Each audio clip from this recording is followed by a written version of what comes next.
bea cukai. Ini kan berapa minggu aja udah kayak gini, udah lumayan nih. Artinya mereka mampu, emang perlu didorong-dorong aja, digebuk-gebuk, dorong-dorong lah. Kita akan lihat seperti apa ke depannya. Saya sih maunya seluruh pelabuhan akan dipasang alat seperti ini.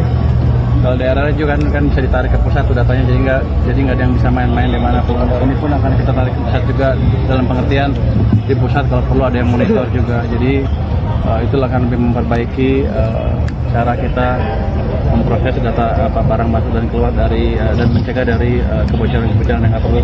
Nilainya tuh nggak ada berarti belum taksiran. Kalau ini sih tadi berapa? Berapa miliar? 38. Tadi 38 miliar satu ini, lengkap dengan sistemnya, dengan gedung-gedungnya, tapi ya 38 miliar. Tapi kalau kata tadi Ketua BRIN, untuk sistem analisanya bisa diturunkan setengah harganya dari harga yang dari luar negeri. Apakah akan dipakai di pelabuhan lain juga, Pak? Kredit di perbankan Himbara tuh agak kurang. Itu katanya kabarnya ada karyawan yang disuruh ngajuin kredit juga, Pak. Itu gimana, Pak?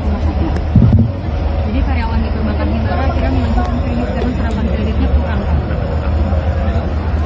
Saya belum tahu informasi itu, tapi yang saya jelas lihat adalah uang agak berkurang di sistem selama bulan Oktober, November. Bank sentral akan menambah juga uang sistem sehingga kreditnya akan bertambah. Kayak gini, kalau uangnya cukup besar, nggak bisa semua pegawai banknya nyerap. Akhirnya masuk lagi ke sistem perekonomian. Justru kita ingin kejar seperti itu, strategi menambah likuiditas di sistem sehingga uangnya terpaksa masuk ke perekonomian, ke masyarakat. Pak, barang Balpres kemarin katanya mau dikirim ke pusat bencana, ke daerah-daerah bencana, barang-barang Balpres. Saya belum. Dari siapa? Panirwala kemarin bilang. Panirwala kemarin bilang. Menteri siapa? Panirwala Bea Cukai. Ada potensi. Balpres itu ada potensi mau dikasih ke bencana, Pak. Kalau memungkinkan dan diizinkan, Nah, ya, aturannya memungkinkan. Selama ini kan aturannya belum memungkinkan untuk Kira-kira, Pak? belum dikirim. Belum. Kalau saya suruh sumbang, saya beli barang baru, saya kirim ke sana. Tapi itu barang baru, dalam Pak. negeri. Yang Biar Balpres. aja, itu kan ilegal. Oke. Paling nggak secara formal nggak ada kebijakan ke arah sana. Even dari presiden pun saya pernah diskusi, dia bilang jangan dulu. Berarti nggak boleh. Kecuali berubah. Oke. Sampai sekarang sih belum ada. Belum ada. Siapa yang ulang? Mana? Pak Nirwala, Lu ngomong emak aja lu ngomong. Dia menterinya, dia bukan menteri. Makanya kita akan jaga peraturannya seperti apa. Jangan sampai nanti gara-gara itu banyak lagi Balpres masuk dengan alasan kan bagus buat itu bencana. Lebih baik kita beli barang-barang dalam negeri, produk UMKM dikirim ke bencana yang baru. Saya lebih baik ngeluarin uang situ kalau terpaksa dibanding memakai barang-barang Balpres itu. Apakah akan dipasang di pelabuhan lain juga ini, Pak? Nanti, Pak. Ini sudah ada di Surabaya, Semarang, Medan. Akan kita coba pelabuhan-pelabuhan yang sesuai dengan skala ekonominya ya. Kalau masuk kita pasang semua ini. Jadi nggak ada masalah. AI-nya canggih loh. 2 minggu mereka bisa bikin AI yang canggih. Saya juga agak kaget tadi. Nanti mungkin awal tahun kita kasih lihat ke media seperti apa AI punya kita. Baik. Jadi kelihatan tuh orang kita pinter-pinter kalau digebuk dikit. Memang mereka pinter. Berarti perlu hidup siapa? Ya? Ya. Nurut mereka baik-baik kok. Pak, kemarin ada permintaan dari Menpan RB soal yang menanyakan pegawai Bea Cukai itu, Pak, yang katanya butuh waktu ketemu Bapak gitu. Tanggapannya Bapak apa, Pak? Saya nggak tahu yang mana. Yang kemarin sempat konfres di Kemenko. Minta ke waktu ketemu Bapak soal pegawai Bea Cukai yang dibukukan itu, Pak. Dibekukan. Oh, Iya, saya nggak tahu. apakah ada Ya, ada.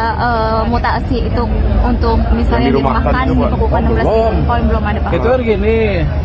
Kira-kira kita minta waktu 1 tahun untuk memperbaiki bea cukai. Ini kan berapa minggu aja udah kayak gini, udah lumayan nih. Artinya mereka mampu, emang perlu didorong-dorong aja, digebuk-gebuk, dorong-dorong lah. Ya mereka orang pintar, jadi kita nggak usah khawatir. Nanti kalau setahun ke depan nggak ada kemajuan, mungkin kita akan mikir hal itu. Tapi kalau udah maju, udah bagus, buat apa lagi? Jadi masih terlalu dini untuk ngomong dengan Pan RB tentang pembekuan pegawai. Masih belum ke sana langkahnya. Langkahnya kita adalah memperbaiki bea cukai semaksimal mungkin, memasang teknologi sebanyak mungkin, melatih orang sebanyak mungkin. Tadi kan Anda lihat tuh, orang gambar itu aja bisa tahu itu apa, barangnya apa-apa. Lo aja pusing kan? Gak mana tahu itu tekstil, cuma gulung-gulung aja.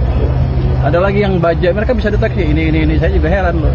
Jadi kita udah melatih cukup banyak orang, tadi dia bilang 60 orang ya, yang punya kemampuan seperti itulah. Kalau ada anjing pelacak yang jago, itu susah melatihnya. Yang itu yang mesti kita maintain dan kita jaga. Karena kalau membangun yang baru nggak mungkin nggak segampang itu. Jadi kita luruskan aja semuanya. Jadi langkah kita itu Pak Dirjen juga clear komitmennya untuk memperbaiki itu. Bukan jadi itu yang baru, baju baru. Salah satu. Ya. Kasih banyak Pak. Dulu ya. PTA itu softwarenya dikembangkan secara internal. Jadi nggak ada investasi yang terlalu besar sampai sekarang. Kita pakai sumber resources yang ada, hardware yang ada, software yang ada, yang paling saya bayar gaji yang biasa. Tapi untuk depan, untuk pengembangan lebih dalam lagi supaya lebih canggih di seluruh Indonesia, kita perkirakan kita perlu investasi sekitar 45 miliar rupiah lagi untuk mengembangkan sistem IT-nya. Kebersamaan seperti Kanan tombol.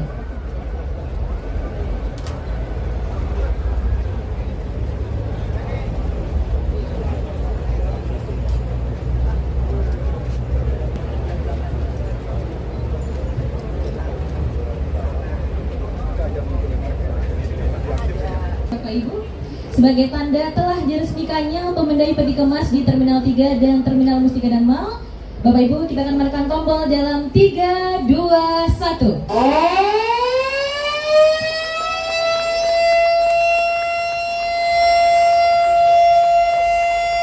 Yang meriah Bapak Ibu, karena dengan ditekannya tombol telah diresmikan alat Pemendai Peti Kemas di Terminal 3 dan Siap. Untuk hasil pindahan yang terakhir tadi berdasarkan pengalaman terdahulu berupa waste paper, jadi semacam kertas untuk bahan baku industri.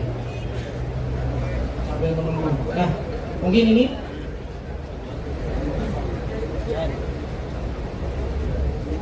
ya, ini prosesnya langsung. Jadi driver tanpa perlu turun dari kepala truknya langsung melewati alat pemindai. Kemudian prosesnya berjalan otomatis. Nah, bisa disaksikan di sebelah kiri.